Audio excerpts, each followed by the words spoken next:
Et c'est l'heure de la Tchelcha africaine sur Radio Côte d'Ivoire. Avec vous, Jérôme Kouakou, bonjour. Bonjour Didier Fandin.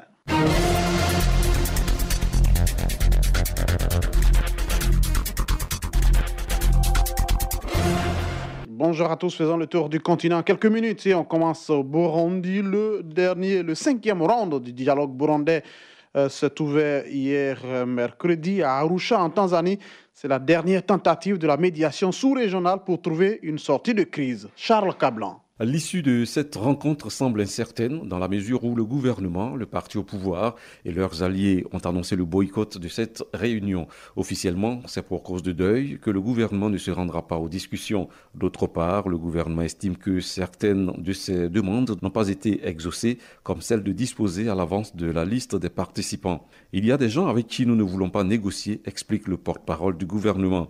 En réalité, la facilitation, présidée par l'ex-chef de l'État tanzanien Benjamin Nkapa, n'a pas invité ceux recherchés par la justice burundaise, comme Jean Minani par exemple, le président du Sénared, le Conseil national pour le respect de l'accord d'Arusha pour la paix. L'opposition en exil sera néanmoins représentée, notamment par son secrétaire général, Anissé Niankourou. Des opposants restés au Burundi seront également présents, comme Agathon Rwasa, l'ancien patron du Front national pour la liberté. Voilà 3 ans maintenant que la médiation sous-régionale tente de créer un dialogue sans succès.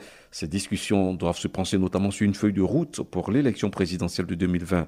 À l'issue de cette rencontre, la médiation rendra son rapport final à la communauté des États d'Afrique de l'Est qui chapeaute ces discussions. On part cette fois en Éthiopie. Le pays aura bientôt une femme présidente, une grande première dans ce pays qui jure désormais sur la parité. D'après les médias éthiopiens, c'est aujourd'hui jeudi que Mutalu Tetsome devrait démissionner de son poste de président de la République et selon les mêmes sources, c'est une femme que le Parlement devrait élire à la magistrature suprême. Il s'agit de Sahle-Work Zede, diplomate et représentante de l'Éthiopie aux Nations Unies. Elle a déjà démissionné de ce poste-là.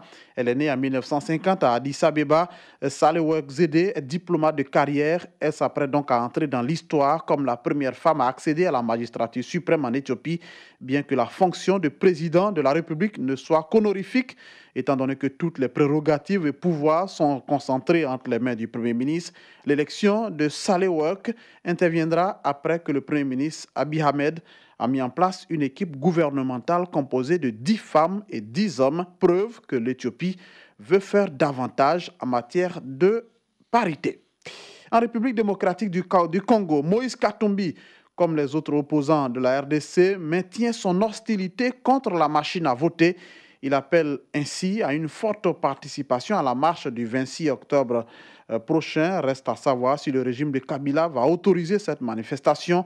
On peut lire sur sa page Twitter, ce sera la marche de la libération. Soyez nombreux à participer à la marche du vendredi 26 octobre.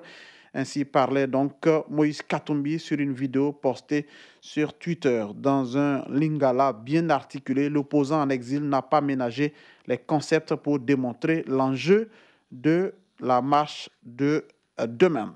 Et puis, au Libéria, George Weah a déclaré hier mercredi libre de droit d'inscription l'ensemble des universités publiques du pays, un pays pauvre d'Afrique de l'Ouest pour les étudiants du premier cycle.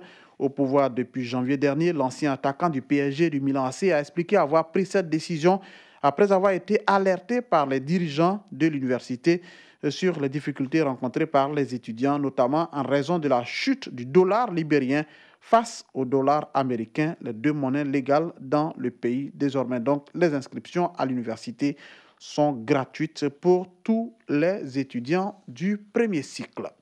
Au Mali, 4 personnes, dont un membre de la CENI, ont été blessées mardi lors d'un affrontement au siège de l'institution à Bamako au lendemain de la suspension annoncée du président de la commission et de son questeur, Sorosita.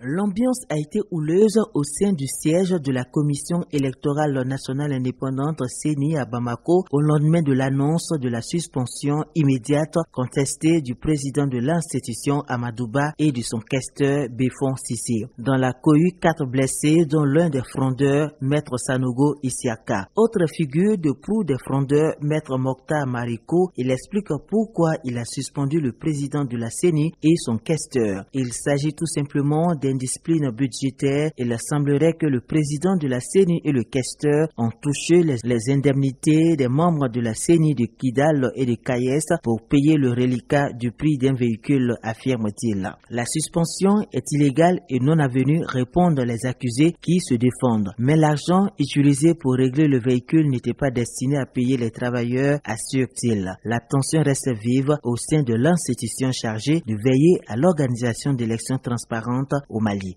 Toutes nos excuses pour la qualité sonore de cet élément au Cameroun. L'avocat camerounais Akere Mouna, qui avait retiré sa candidature à la présidentielle au profit de l'opposant Maurice Kamto, a été condamné à 3 ans de prison avec sursis pour faux et usage de faux au lendemain de la proclamation des résultats du scrutin. C'est une décision de justice qui est tombée hier mercredi. C'est ce que nous rapporte Abou Sila.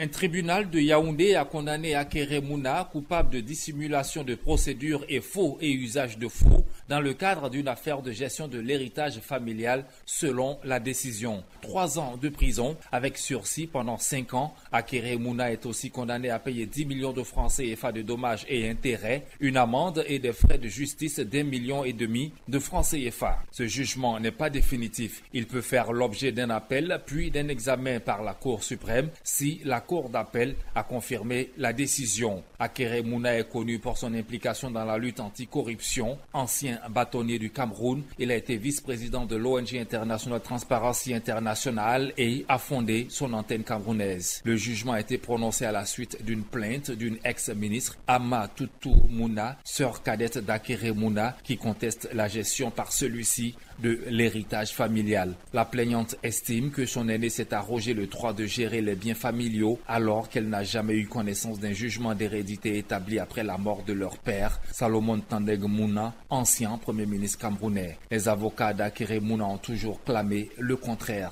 Cette décision intervient après la proclamation par le Conseil constitutionnel des résultats de la présidentielle, donnant Paul Biya vainqueur avec plus de 71% des suffrages exprimés. On termine au Gabon. Vive tension entre exploitants forestiers et villageois. Dans un village au nord du pays, la forêt est exploitée par une grande entreprise asiatique, mais aucune aide au développement n'a été versée aux populations. C'est ce qui a suscité la colère des habitants. Djinebou Karamoko nous explique.